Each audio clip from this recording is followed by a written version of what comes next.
O principal argumento de quem defende o impeachment da presidenta Dilma Rousseff são as chamadas pedaladas fiscais, expressão que a grande mídia e a oposição adotaram para o atraso de repasses de recursos financeiros do governo federal para bancos oficiais. Mas especialistas ouvidos pelo seu jornal afirmam que o atraso dos repasses são estratégias administrativas bastante comuns em vários governos e não configuram crimes de responsabilidade. Acompanhe a reportagem para você entender o que está acontecendo. O que está sendo chamado de pedalada fiscal é quando o governo atrasa a transferência de recursos do Tesouro Nacional para cobrir gastos com programas administrados por bancos públicos e autarquias. A Caixa Econômica Federal, por exemplo, faz os pagamentos do Bolsa Família, seguro-desemprego e benefícios previdenciários. Ao reprovar as contas do governo de 2014, o Tribunal de Contas da União, o TCU, afirmou ter identificado atraso desse tipo no valor de 40 bilhões de reais. Mas, no final do ano passado, o Tesouro Nacional confirmou que pagou todas essas dívidas. Só que os defensores do impeachment consideram que estes atrasos são um tipo de operação irregular de crédito e, por isso, o governo teria praticado crime de responsabilidade. Para o jurista Dalmo Dallari, esse argumento não tem nenhum fundamento. Dallari explica que os atrasos nas transferências são ferramentas administrativas e não configuram crime, tanto que foram praticadas também pelo ex-presidente Fernando Henrique Cardoso, do PSDB, sem qualquer contestação. Eu tenho lido e tenho ouvido algumas entrevistas com essa tentativa absurda de dizer que as pedaladas da Dilma são crime, as pedaladas de Fernando Henrique não eram crime. Isso é um absurdo total. As pedaladas são artifícios contábeis. Artifícios contábeis a respeito do momento de transposição de recursos de um fundo público para outro fundo público. E muitas vezes, por arrecadação menor, por aumento de despesas, por alguma coisa, num determinado setor público, há uma deficiência de recursos que estão sobrando em outro setor. E a pedalada é isto, pela pedalada, o recurso público não é desviado do setor público para os bolsos, para o benefício privado. E os crimes de responsabilidade, na verdade, são especificamente enumerados, definidos numa lei especial, e lá não se enquadram as pedaladas. Acho que o trabalhador, a dona de casa, pode entender muito bem quando lida com o seu orçamento doméstico, que às vezes eu pago primeiro uma conta, porque o vencimento dela é anterior, às vezes eu deixo para uma conta se atrasar, por quê? Porque aquele mês teve só esse dinheiro para poder honrar as minhas dívidas.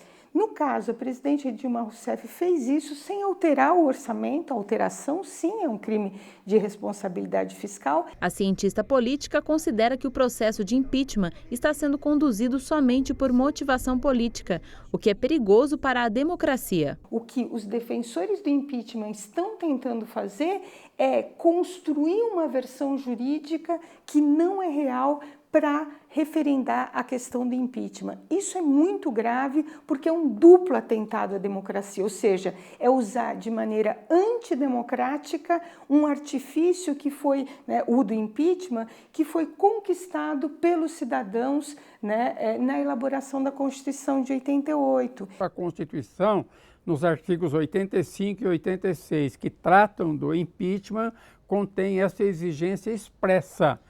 Prevê a possibilidade do afastamento do presidente, mas que, desde que ele, no exercício do atual mandato, tenha praticado um ato. Isso é expresso na Constituição. Então não serve uma omissão, é um ato que caracterize crime de responsabilidade. E ninguém apontou nenhum ato da presidente Dilma que tivesse esse enquadramento. Essa tese dos defensores do impeachment de que a presidenta Dilma cometeu crime de responsabilidade também é contestada por juristas da Universidade Federal do Rio de Janeiro. Veja na reportagem de Marina Viana. A reação ao golpe está nas ruas, mas há uma grande preocupação com a divulgação dos fatos. Enquanto a chamada grande mídia manipula os acontecimentos, o diretor da Faculdade de Direito da Universidade Federal do Rio de Janeiro, Ricardo Lodge, alerta. Acho que é preciso esclarecer para que as pessoas saibam qual é o objeto do processo de impeachment.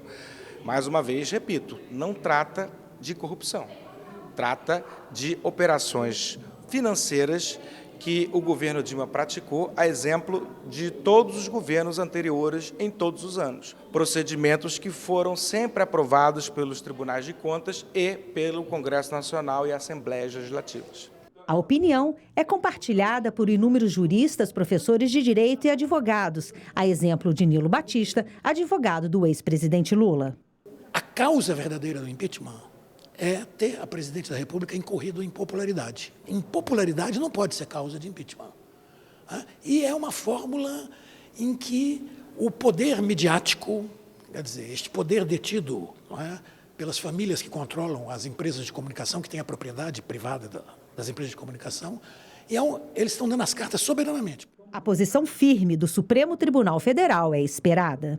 Se o Congresso Nacional se afastar do exame da aferição de crime de responsabilidade, levando em consideração outros aspectos estranhos a esse processo, estará violando a Constituição.